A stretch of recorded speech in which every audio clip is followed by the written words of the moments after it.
Good morning dear students. कैसे हैं आप? आज हम हमारे बिजनेस का सेकंड चैप्टर जिसका नाम है फॉर्म्स ऑफ बिजनेस ऑर्गेनाइजेशन, उसका टॉपिक पार्टनरशिप डील करने जा रहे हैं। सो इससे पहले हमने पार्टनरशिप के बारे में पढ़ा था कि पार्टनरशिप क्या होती है, उसके टाइप्स, उसके वही फीचर्स और लिमिटेशन के बारे में स्टडी किया था। आज हम पार्टनरशिप डील के बारे में पढ़ेंगे। पार्टनरशिप एक प्रकार का वॉलंटरी एसोसिएशन है पीपल का, जो कि come together for achieving common objective, जो कि एक कॉमन ऑब्जेक्टिव को अचीव करने के लिए एक साथ इकट्ठा होते हैं। सो एक प्रकार से वॉलंटरी एसोसिएशन है पीपल का।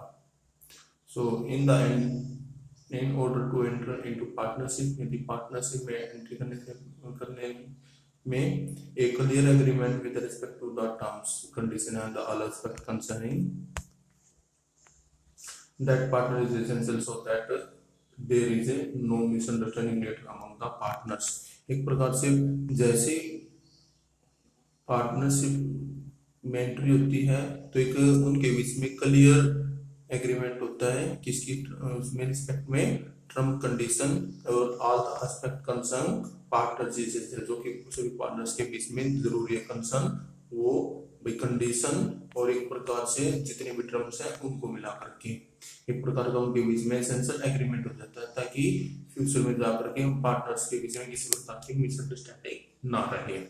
भाई इस प्रकार का जो एग्रीमेंट है ओरल भी हो सकता है और रिटन भी हो सकता है। Even though it is not essential to have a written agreement, भाई जरूरी नहीं कि रिटन एग्रीमेंट ही हो। एक प्रकार से it is advisable to have a written agreement, it as constitutes of an evidence of the condition agreed upon। So इसको भी क्या एक प्रकार से एडवाइजेबल दिया गया है, केवल कि कंपलसरी नहीं है लेकिन एक एडवाइजेबल है कि रिटन एग्रीमेंट होना बहुत ज्यादा जरूरी है, क्योंकि फ्यूचर के लिए क्या है एक प्रकार से एविडेंस का कार्य करता है। सो रिटन एग्रीमेंट जो कि स्पेसिफाई करता है टर्म्स एंड कंडीशन को, जो कि वे पार्टनरशिप में ली गई है, टेकन की गई है, उसको हम किस नाम से जानते हैं, पार्टनरशिप डीड के नाम से जानते हैं। यानी एक प्रकार से पार्टनरशिप डीड क्या है भाई, एक रिटन एग्रीमेंट होता है बिटवीन द पार्टनर्स के बीच में, जिसमें वही स्पेसिफाई की होती है टर्म एंड कंडीशन, जो कि पार्टनरशिप के द्वारा गवर्न की गई होती है, यानी टेकन की गई होती है, जिसका हम क्या कहते हैं भाई पार्टनरशिप डीड कहते हैं। सो पार्टनरशिप डीड में क्या क्या एस्पेक्ट्स इंक्लूड किए जाते हैं?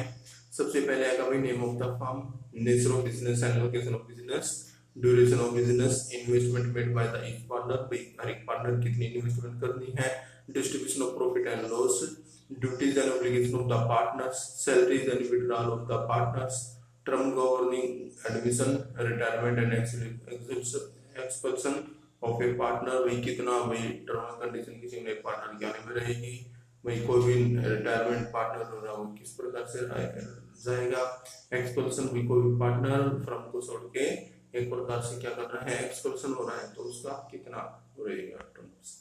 Interest on capital and interest on drawing, यदि कोई पार्टनर कैपिटल ले रहा या दे रहा तो किस हिसाब से इंटरेस्ट लगेगा, और यदि कोई इंटरेस्ट ऑन ड्राइंग क्या लगेगा, ड्राइंग को मतलब एक प्रकार से जो कोई पार्टनर है अपने पर्सनल यूज के लिए बिजनेस से कोई पैसे ले रहा तो ड्राइंग कहलाता है, तो उसके ऊपर इंटरेस्ट कितना फर्म चार्ज करेगी। Procedure for dissolution of the firm, यदि फर्म बंद हो रही है तो उसका क्या प्रोसीजर रहेगा। फिर है भाई preparation of accounts and their auditing, भाई अकाउंट्स को तैयार करने और उनके ऑडिटिंग करने के लिए क्या प्रिपरेशन करनी पड़ेगी। मेथड ऑफ सॉल्विंग डिस्प्यूट्स, यदि आपस में उनके बीच में कोई डिस्प्यूट है तो किस मेथड से किए जाएंगे। अब नेक्स्ट है हमारा भाई रजिस्ट्रेशन। एक प्रकार से पार्टनरशिप फर्म्स होती है, वो रजिस्ट्रेशन का क्या मीन्स है, entering of the firm name along with the relevant prescribed particular in the register of the firm kept with the registers of the firm. एक प्रकार से क्या है भाई रजिस्टर ऑफ द फर्म के पास जाकर के फर्म के नाम का क्या करा देना, रजिस्ट्रेशन करा देना। सो it provides conclusive proof of the existence of a partnership firm। सो एक प्रकार से conclusive proof है हो जाता है भाई पार्टनरशिप फर्म का कि ये भाई इस नाम से एस्टेब्लिश हो चुकी है। So it is optional for a partnership firm to get registered, भाई एक ऑप्शनल है भाई करवाएं या ना करवाएं, भाई एक ऑप्शन की उसमें वैकल्पिक है। करवा भी सकते हैं रजिस्टर्ड और नहीं भी। In case of firm does not get registered, यदि फर्म रजिस्टर्ड नहीं होती है तो इट डिडक्ट मैनी बेनिफिट्स, तो इसके भी उसको बेनिफिट मिल सकते हैं। ताकि non registration of a firm आ रहा है, जो फर्म रजिस्टर्ड नहीं है उसको क्या क्या वही बेनिफिट मिल सकते हैं।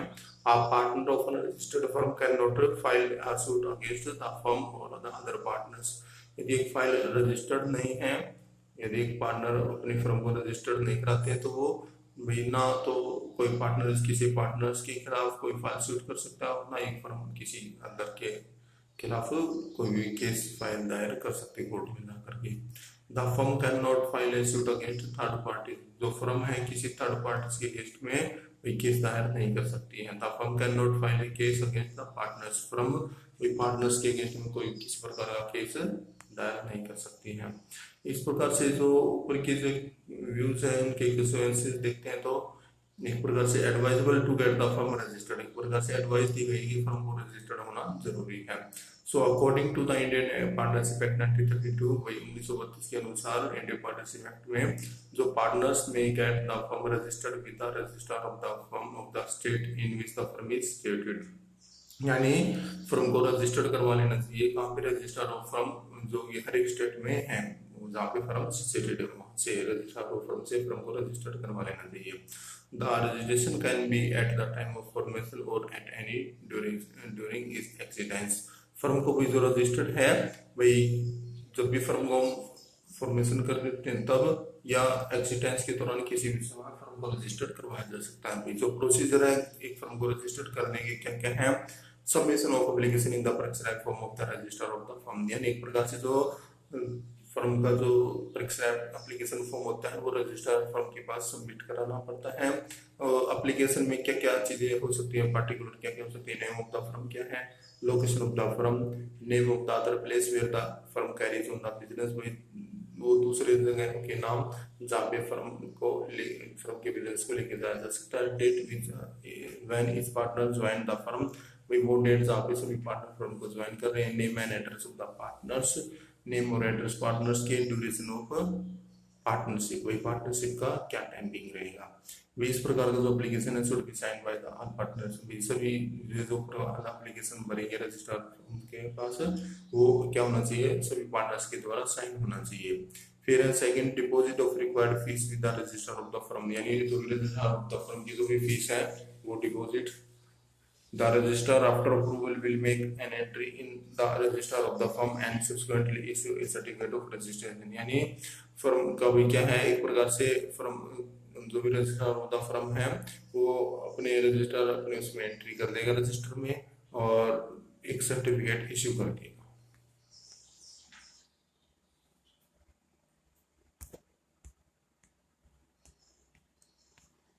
सो एक हमारा भी यहाँ पे Price Waterhouse Coopers was a partnership earlier, एक एग्जांपल दे रखा भाई, इसको देखते हैं क्या है। Price Waterhouse Cooper, one of the world top accountancy firm, has been created in 1998 by the merger of two company. जो प्राइस वाटर हाउस वर्ल्ड की टॉप अकाउंटेंसी थी भाई जो आपस में मर्ज हुई थी 1998 में। Price Waterhouse and Coopers and Lybrand each with historical roots going back some 150 years to the 19th century Great Britain। भाई आपका जो प्राइस वाटर हाउस है और जो कॉपर एंड ब्रांड है वो एक दूसरे से भाई उनको 150 साल के 19th सेंचुरी ग्रेट ब्रिटेन में बहुत ज्यादा उनकी भाई हिस्टोरिकल रूट है भाई, एक प्रकार से बहुत ज्यादा स्ट्रॉन्ग थी वे। इन 1850 में Samuel Lowell price setup his accounting business in London. 1850 Samuel Lowell है उसने प्राइस सेटअप अपना जो के नाम से जो भी बिजनेस अकाउंटिंग लंदन में स्टार्ट किया था।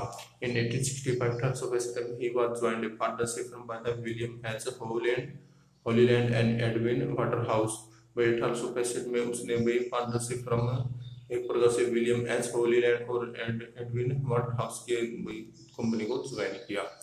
As the firm grew, जैसे firm बढ़ी, qualified members of its professional staff were admitted to the partnership from भाई जैसे जैसे firm बढ़ती गई भाई qualified members जो professional staff है वो भी firm partnership में admitted होते चले गए।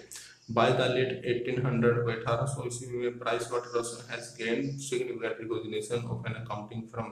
भाई 1800 ईस्वी के वक्त हुआ था। ने क्या प्राइस जो वाटर हाउस थे उसने कोई बहुत ही ज्यादा अकाउंटिंग फर्म की उसमें अपनी पहचान बनाई, बहुत ही ज्यादा उसको प्रॉफिट हुआ।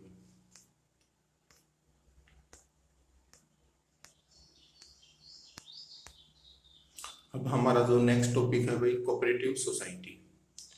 कोऑपरेटिव सोसाइटी जैसे नाम से ही हमें पता चलता है भाई कोऑपरेट एक आपस में मिलजुल करके किसी से काम को कंप्लीट करना और कुछ कॉमन ऑब्जेक्टिव को भाई डिटरमाइन जो कर रखा था उसको अचीव करना। तो कोऑपरेटिव सोसाइटी क्या है भाई, the word cooperative means working together and with work for a common purpose. भाई कोऑपरेट का मतलब क्या है, एक दूसरे के साथ मिलकर के काम करना और कॉमन ऑब्जेक्टिव को वही दूसरे जो कॉमन ऑब्जेक्टिव है उसको पर्पस के माध्यम से उसको अचीव करना। इसकी यदि हम डेफिनेशन देखते हैं कोऑपरेटिव ई एच कलवेट के अनुसार cooperative is a form of organization wherein a person voluntary associate together as a human beings on the basis of equality for the promotion of an economic interest for themself. एक प्रकार से cooperative form of organisation का वो form है जहां पे person voluntary रूप से इकट्ठे होते हैं एज ए ह्यूमन बीइंग्स और उनकी equality for the promotion economic interest for themself, और अपने आर्थिक इंटरेस्ट की उससे भाई इकोनॉमिक इंटरेस्ट की उससे क्या है उसको प्रमोट करने के लिए इक्वलिटी की बेस पे क्या है इकट्ठे होते हैं। So Indian cooperative society act 1912 के अनुसार क्या है भाई ध्यान रखना, इंडियन कोऑपरेटिव सोसाइटी एक्ट 1912 है, उसमें कोऑपरेटिव ऑर्गेनाइजेशन एक प्रकार की सोसाइटी है जहां पे उसके objective for the promotion of economic interest of its member according to the cooperative principle, जहां पे प्रिंसिपल कोऑपरेटिव प्रिंसिपल के अकॉर्डिंग जो एक प्रकार की वो सोसाइटी है जहां पे कॉमन ऑब्जेक्टिव को अचीव करने के लिए उद्देश्य से इकोनॉमिक्स इंटरेस्ट इसके मेंबर्स को के लिए उनको इकट्ठा किया जाता है। सो कोऑपरेटिव सोसाइटी एक प्रकार से वॉलंटरी एसोसिएशन है पर्सन का जो कि ज्वाइन करते हैं together with the motive of the welfare of the members, जो कि उनके मेंबरों का वेलफेयर के मोटिव के उद्देश्य से एक दूसरे को ज्वाइन करते हैं। एक प्रकार से they are driven by the need to protect their economic interest in the face of the possible exploitation at the hands of the middleman obviously and the desire of the earn great profit. एक प्रकार से क्या है वे जो उनको need किस चीज की रहती है, इकोनॉमिक इंटरेस्ट जो कि वे फेस करते हैं भाई जो भी मिडिल मैन है उसके द्वारा अपने आप को प्रॉब्लम में फेस करते हैं एक्सप्लॉइटेशन के द्वारा। सो उसको उनको दूर करके उनकी डिजायर क्या रहती है भाई ग्रेट इवन ग्रेट प्रॉफिट को उनको इकट्ठा करना होता है। जो कोऑपरेटिव सोसाइटी है वो कंपलसरी है रजिस्टर्ड होना किसके तहत, under the cooperative society act 1912 के अनुसार 1912 के अनुसार कोऑपरेटिव सोसाइटी के अंडर में इसको रजिस्टर्ड होना जरूरी है। The process of setting up a cooperative society is simple enough and at the most what is required is the consent of an least 10 adult person of to form a society. एक प्रकार से क्या है कम से कम 10 people जो कि आपस में सहमत है प्रकार से सोसाइटी बनाने के लिए होने ज्यादा जरूरी है और उनको इसमें सोसाइटी के अंदर रजिस्टर होना जरूरी है। The capital of a society is from its member through issues of share. भाई इसकी जो कैपिटल है वो सोसाइटी के माध्यम से रेज की जा सकती है अपने कोऑपरेटिव सोसाइटी के शेयर को मार्केट में इश्यू करके। The society acquire a distinct legal identity after it's registration. जो सोसाइटी है वो एक लीगल आइडेंटिटी बन जाती है रजिस्ट्रेशन के बाद में। सो इसके फीचर्स क्या है भाई कोऑपरेटिव सोसाइटी के वॉलंटरी मेंबरशिप। एक प्रकार से क्या है कोऑपरेटिव सोसाइटी एक वॉलंटरी मेंबरशिप है, कोई भी पर्सन है फ्री में इस कोऑपरेटिव सोसाइटी को ज्वाइन कर सकता है और आसानी से इसको लीव भी कर सकता है, छोड़ भी सकता है किसी भी टाइम जब भी उसकी इच्छा हो। किस प्रकार का कोई भी कंपल्सन नहीं रहता है, ना कोई इसके ऊपर डाल सकता कंपल्सन। एक प्रकार से जो प्रोसेसरली मेंबरशिप है वो एक प्रकार से रिक्वायर्ड है serve a notice before leaving the society, यानी कम से कम 30 दिन पहले उसको क्या है भाई नोटिस जरूर देना चाहिए सोसाइटी को मैं इसको छोड़ रहा हूँ। There is no compulsion of remain a member, भाई किसी प्रकार का कंपल्सन भी नहीं है। Membership is open to all irrespective of the their religion caste and gender. भाई मेंबरशिप हर एक के लिए ओपन है, उससे रिलीजन किसी भी रिलीजन से हो किसी भी कास्ट से हो या कोई जेंडर भाई मेल या फीमेल। फिर है सेकंड पॉइंट लीगल स्टेटस। जो कोऑपरेटिव सोसाइटी का जो रजिस्ट्रेशन है वो कंपलसरी है, बहुत ज्यादा जरूरी है। एक प्रकार से जो सोसाइटी है जहाँ पे सेपरेट आइडेंटिटी का काम करता है इससे इसके मेंबर्स के द्वारा। The society can enter into contracts and hold property in its name. भाई जो भी पार्टनर्स हैं, जो भी मेंबर्स हैं, वो सोसाइटी के कॉन्ट्रैक्ट्स आपस में करते हैं और इसकी प्रॉपर्टी वही के ऊपर नाम करते हैं। sue and be sued by the others। भाई इसकी प्रॉपर्टी का नाम भी वही अपने नाम से चलाते हैं। भाई इसके अगेंस्ट केस किया जा सकता है, ये भी किसी अगेंस्ट में केस कर सकती है। क्यों? क्योंकि एक प्रकार से लीगल एंटिटी है। जो भी लीगल एंटिटी होती है वो एक प्रकार से हर एक के ऊपर क्या करते हैं, वही केस कर भी सकती है, उसके ऊपर केस किया भी जा सकता है, फाइल दायर भी कर सकती है, उसके ऊपर किया भी जा सकता है। फिर है लिमिटेड लाइबिलिटी। भाई इसके जो मेंबर्स होते हैं कोऑपरेटिव सोसाइटी में, उनकी लाइबिलिटी क्या होती है, लिमिटेड रहती है। यानी उनकी उन्होंने जहाँ तक कैपिटल इन्वेस्ट कर रखी है ना, कंट्रीब्यूट कर रखी है, उसी तक उनकी लाइबिलिटी सीमित रहती है। So this defines the maximum risk that a member can be asked to bear। यानी उनकी कैपिटल तक ही एक प्रकार से मैक्सिमम रिस्क रहता है। फिर है control. Cooperative society with the power to take decision lies in the hands and elected management committee. एक प्रकार से क्या है, जो भी कोऑपरेटिव सोसाइटी को वही कंट्रोल करने की पावर किसी हाथ में रहती है, जो मैनेजमेंट कमेटी के द्वारा इलेक्ट की होती है कमेटी, उसके द्वारा क्या किया जाता है, इसको कंट्रोल किया जाता है। The right to vote gives the members a chance to choose the member who will constitute the management committee and lends the cooperative society a democratic character। यानी एक प्रकार से जो चूज करने का जो राइट है मेंबर को है, उनको भी चांस दिया जाता है मेंबर्स को सिलेक्ट करने का और मैनेजमेंट कमेटी को गठित करने का। और जो कि एक प्रकार से जो कोऑपरेटिव सोसाइटी का सबसे अधिक डेमोक्रेटिक कैरेक्टर है ये, क्योंकि ये बाय वोटिंग के द्वारा इनको चूज किया जाता है। फिर है सर्विस मोटिव। जो कोऑपरेटिव सोसाइटी का मेन पर्पस क्या रहता है कि value of mutual help and welfare करना, यानी इसके मेंबर और सोसाइटी के जो वही नीडफुल पर्सन है उनकी ज्यादा हेल्प करना, जिसका रिजल्ट क्या निकल के आएगा, वही सरप्लस ऑपरेशन निकल के आएगा इनका। फिर है मेरिट्स। भाई ऐसे भाई जिस प्रकार से इसके बेनिफिट्स थे, भाई इसके मेंबर को वही जो कोऑपरेटिव सोसाइटी को अत्यधिक बेनिफिट पहुंचाती है, इसके क्या क्या एडवांटेज हो सकते हैं। Equality in the voting status. भाई जो सबसे मेन इसका पर्सन क्या है, main principle one man one vote governs the cooperative society. इन कोऑपरेटिव सोसाइटी में एक मेंबर एक ही वोट डाल सकता है एक बार में। The amount of capital contribution by a member is entitled to equal voting rights. हर एक मेंबर के पास क्या रहता है, इक्वल वोटिंग राइट रहता है। फिर अनलिमिटेड लायबिलिटी। बेसिकली जो कोऑपरेटिव सोसाइटी के जो मेंबर्स हैं उनकी लायबिलिटी, उनकी जितनी कैपिटल कंट्रीब्यूशन दी है वही तक ही सीमित रहती है, उससे आगे में उनका जो पर्सनल एसेट्स है मेंबर से कोई लेना देना नहीं। जिस प्रकार से पार्टनरशिप में पार्टनर्स की जो एसेट्स भी शेयर हो जाती थी ना, यहाँ पे केवल उनकी कैपिटल कंट्रीब्यूट की वही तक ही सीमित रहती है लायबिलिटी। फिर stable accidents. bankruptcy, death or instability of the members don't affect any continuity of the cooperative society। यदि किसी एक पर्सन की या दो पर्सन की डेथ हो जाए या वह पागलपन हो जाए या कंगाल हो जाए तो सोसाइटी के ऊपर किसी प्रकार का कोई इफेक्ट नहीं पड़ेगा, वो लगातार चलती रहेगी। इकोनॉमी इन द ऑपरेशन में इसके मेंबर जनरली क्या होते हैं, ऑनरेबल सर्विस प्रोवाइड करवाते हैं सोसाइटी को। So as the focus is elimination of middlemen, this helps in reducing cost। एक प्रकार से जो अब जो भी फोकस इनका क्या रहता है, जो मिडिलमैन के उसको एलिमिनेशन करना है। मिडिलमैन की जो भी बीच के जो पर्सन होते हैं कस्टमर और जो भी फर्म के बीच में, उनको दूर करना। The customer of the producer themselves are member the society and hence the risk of bad debts is lower. भाई जो मेंबर्स होते हैं वे क्या ऐसे प्रोड्यूसर का भी भूमिका निभाते हैं सोसाइटी के कस्टमर के लिए, और जिससे कि बैड डेब्ट्स जो है बहुत ही एक प्रकार से जो बैड डेब्ट्स होते हैं वो बहुत ही कम होते हैं।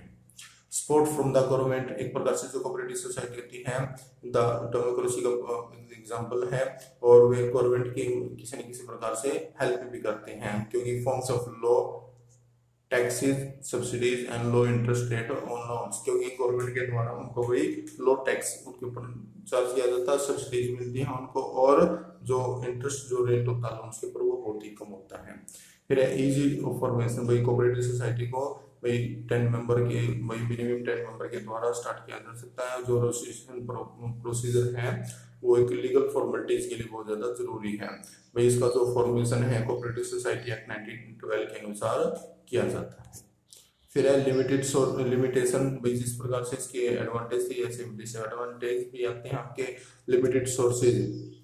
जो रिसोर्सेज कोऑपरेटिव सोसाइटी का वो कंसिस्ट है capital of contribution of members with unlimited means, वही एक बहुत ही जो रिसोर्सेज है कोऑपरेटिव सोसाइटी के, क्योंकि जो कैपिटल कंट्रीब्यूशन की जाती है मेंबर के द्वारा, उनके पास जो कैपिटल होती है वो बहुत ही कम होती है, लिमिटेड सोर्सेज होते हैं।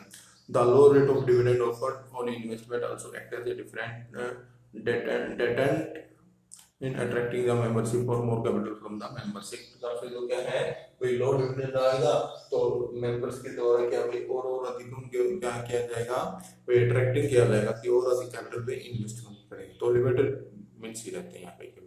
इनएफिशिएंसी इन द मैनेजमेंट में इनएफिशिएंसी बनी रहती है क्योंकि unable to attract and employ expert manager because their inability to pay them high salary. क्योंकि इसमें भाई क्या है, जो कोऑपरेटिव सोसाइटी जो मैनेजमेंट कमेटी को सिलेक्ट करते हैं उनको भाई हाई सैलरी तो पे नहीं कर पाते, जो एक्सपर्ट एम्प्लॉय और मैनेजर को क्या है ये हायर नहीं कर पाते हैं। भाई जो मेंबर होते हैं वे हॉनरेबल सर्विस वॉलंटरी बेसिस पे जनरली क्या करते रहते हैं, अपने मैनेजमेंट फंक्शन की इफेक्टिवली कंटिन्यूटी हैंडल करते रहते हैं, जिसकी वजह से भाई क्या मैनेजमेंट की एफिशिएंसी बनी रहती है, भाई जो कार्य है टाइम के ऊपर हो ही नहीं पाते हैं। लैक ऑफ सीक्रेसी, एक प्रकार से जो डिस्कशन रहता है मीटिंग में मेंबर्स के द्वारा वो डिस्क्लोजर हो जाता रहता है सोसाइटी के द्वारा ऑब्लिगेशन में। सो यहाँ पे जो कस्टमर के बीच में जो भी की क्या मीटिंग होगी वो लगातार क्या है भाई उनके बीच में सीक्रेसी आउट होती रहती है। It is difficult to maintain the secrecy about the operation of a cooperative society, तो बहुत ज्यादा मुश्किल हो जाता है क्योंकि मीटिंग के दौरान सभी को ऐसे कोऑपरेटिव सोसाइटी के जितने मेंबर है सभी को इनवाइट किया जाता है और आपस में एनुअली रिजल्ट के बेस पे डिस्कस किया जाता है। फिर है गवर्नमेंट कंट्रोल, एक प्रकार से ऑफर्ड है जो कि गवर्नमेंट को प्रिविलेज के तौर पे वही रिटर्न में कोऑपरेटिव सोसाइटी को क्या भाई ज्यादातर 80% तो क्या भाई गवर्नमेंट के कंट्रोल में रहते हैं। Cooperative society compile with several rules and regulation related to auditing of account, submission of accounts etcetera, यानी गवर्नमेंट के जितने भी सर्विस के रूल हैं वो फॉलो करने होते हैं, उसको कंपाइल है पूरी तरह से, जो भी ऑडिटिंग ऑफ अकाउंट्स है सबमिशन ऑफ अकाउंट है उसके रूल रेगुलेशन के तहत उनको फॉलो करना पड़ता है। So interference in the functioning of the cooperative organization through the control exercised by the state cooperative departments also negatively affect its freedom of the operation। वही एक प्रकार से जो फ्रीडम है उसके ऊपर नेगेटिवली इफेक्ट जरूर आती है जितने भी कोऑपरेटिव आपके डिपार्टमेंट्स उनके द्वारा। फिर है डिफरेंसेस ऑफ ओपिनियन, भाई इंटरनल क्वारल्स यदि किस प्रकार का सोसाइटी के बीच में बनता है तो एक प्रकार से क्वारल का कार्य हो जाता है, उनके बीच में आपस में झगड़े हो जाएंगे जिसकी डिफिकल्टी आएगी डिसीजन मेकिंग करने में। जो पर्सनली इंटरेस्ट है में start to dominate of the welfare motive and the benefit of the other members take a back seats. भाई यदि पर्सनल जो है खुद का इंटरेस्ट यदि सोसाइटी के अंदर होना शुरू हो गया तो डिफिकल्टी हो जाएगी किसकी, भाई मेंबर्स हैं उनके बीच में, क्योंकि अगर पर्सनल इंपोर्टेंस को ज्यादा वो देंगे तो जो बजाय किसके भाई आपस में एक प्रकार से वेलफेयर दिखाने की बजाय।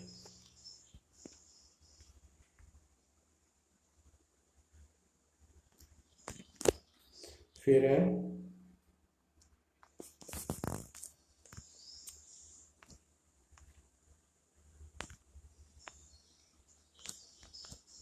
एग्जाम्पल दे रखा है अमूल अमेजिंग कोऑपरेटिव वेंचर्स। भाई everyday Amul collects 4,47,000 litre of milk from 2.12 million family. Many illiterate converts the milk into the branded package and products and deliver good worth of 6 crore 60 million to over the 5 lakhs retail outlets across the country। यानी एक प्रकार से जो Amul milk जो भाई घर में या हर शॉप के ऊपर ज्यादातर मिल जाता आसानी से, वो लगभग क्या है भाई हर रोज का उनका जो कलेक्शन है मिल्क का 4,47,000 लीटर मिल्क है, और जो कि 21,20,000 लगभग मिलियन फैमिली के द्वारा क्या है इसको वो इलिटरेट जो फैमिली है उनके द्वारा ये कलेक्ट किया जाता है और उसको मिल्क को कन्वर्ट किया जाता है ब्रांडेड पैकेज प्रोडक्ट और डिलीवर करते हैं। वे लगभग 6 करोड़ यानी कि 60 million to over 5 lakhs retail outlets across the country. वे लगभग इतने आउटलेट्स में 5 लाख लगभग क्या फैमिली के उसमें क्या करते हैं सॉरी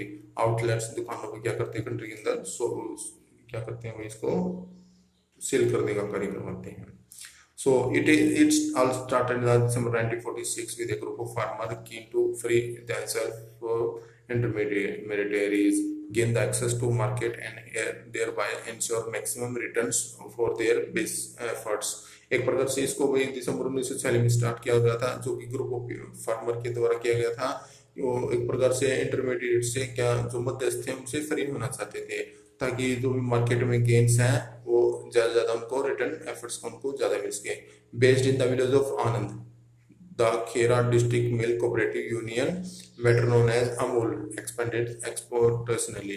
भाई जो ये कहाँ पे है, ये गुजरात के आनंद विलेज है, गुजरात में खेरा डिस्ट्रिक्ट है, जो कि मिल्क कोऑपरेटिव यूनियन के द्वारा इसको नाम से जाना जाता है, जो कि बेटर नोन अमूल के नाम से इसको समझाते हैं।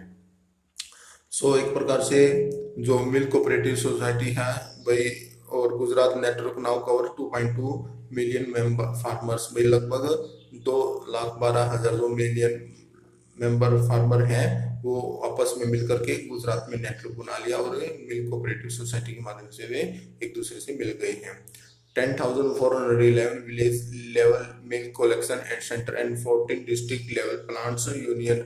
Amul is the common brand for the most product category produce by the various union. भाई जो अमूल का नाम है, जो भाई लगभग 10,411 विलेज हैं जिन्होंने आपस में मिलकर के लगभग गुजरात के 14 डिस्ट्रिक्ट में भाई एक कॉमन यूनियन बना ली है, और जो कि अमूल के नाम से भाई डिफरेंट टाइप के जो कैटेगरी के प्रोडक्ट्स क्या है वे प्रोड्यूस करते हैं, जैसे कि लिक्विड मिल्क हो गया, मिल्क पाउडर, बटर, घी, चीज, Coca products, sweets, ice cream and condensed milk. Amul सब ब्रांड्स इंक्लूड करते हैं वेरिएंट्स के, उसमें अमूल स्प्रे, अमूल्या और न्यूट्रामूल। तो इस प्रकार के क्या बहुत ज्यादा एक सक्सेसफुल यूनियन है कोऑपरेटिव सोसाइटी का, बहुत एक बड़ा एग्जांपल है, जो कि लगभग फर्म को क्या हुए अपने जो कोऑपरेटिव सोसाइटी की फर्म को क्या सक्सेसफुली रन कर रहे हैं और प्रॉफिट आपस में कंज्यूम करने लग रहे हैं। फिर इसमें वही आपका जो टाइप ऑफ कोऑपरेटिव सोसाइटी है इसको हम नेक्स्ट लेक्चर में देखेंगे। Thank you.